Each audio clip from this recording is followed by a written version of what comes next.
Breathe easy with expert care.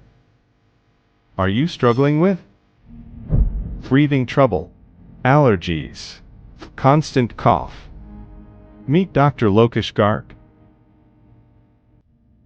हाय, मेरा नाम doctor Lokesh Garg है।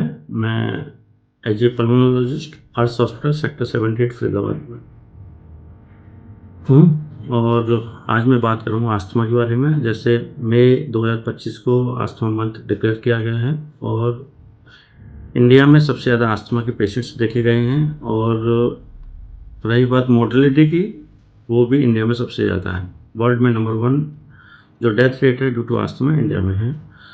और उसका मेन जो रीज़न है वो ये है कि अस्थमा सबको पता है कि एक क्रोनिक एयरवे इन्फ्लेमेटरी डिजीज़ है और इसमें जो अस्थमा बीच बीच में अटैक आते हैं। इंडिया में कई सारे पेशेंट सोचते हैं कि हम प्रॉपर मेडिकेशन नहीं लेंगे, इनहेलर नहीं लेंगे क्योंकि इससे हमें आदत पड़ जाएगी। एक सबसे बड़ा रीज़न ये है।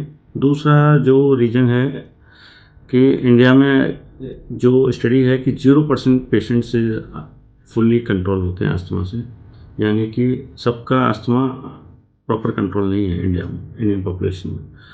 कि 2 तरीके की मेडिसिन्स हैं अस्थमा की। एक है रिलीवर मेडिकेशन है, जैसे कि आस्थालिन होता है या साल्ब्यूटामोल होता है या लेवोसाल्ब्यूटामोल होता है, जो ब्रोंकोडायलेटर का काम करते हैं। ब्रोंकोडायलेटर सांस के जब भी जैसे अस्थमा में सांस की दिक्कत होती है, व्हीचिंग होती है, तो पेशेंट क्या करता है कि इनहेलर निकाला या टैबलेट ली ब्रोंकोडायलेटर मेडिसिन की और उससे उसको क्विक रिलीफ मिल जाती है। तो बस वही करता रहता है, ओवरडोज करता है। ओवरडोज लेने से उसको घबराहट, पैल्पिटेशन, साइड इफ़ेक्ट्स होते हैं। लेकिन अंदर-अंदर जो अस्थमा में इन्फ्लेमेशन है, इन्फ्लेमेशन पे इस क्विक रिलीवर मेडिकेशन का कोई रोल नहीं है।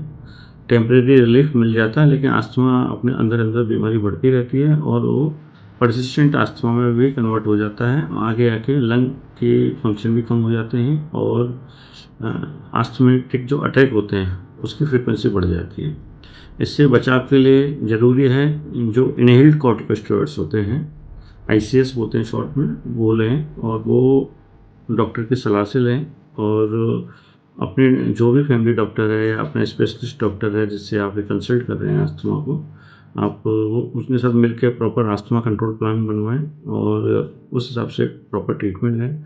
यदि प्रॉपर ट्रीटमेंट लोगे तो अस्थमा प्रॉपर कंट्रोल होगा। और सो मेरी सलाह ये है कि क्विक रिलीवर जो मेडिकेशंस हैं वो कम से कम लें और जो प्रॉपर मेडिकेशंस हैं वही लें और डॉक्टर की सलाह से लें। Thank you.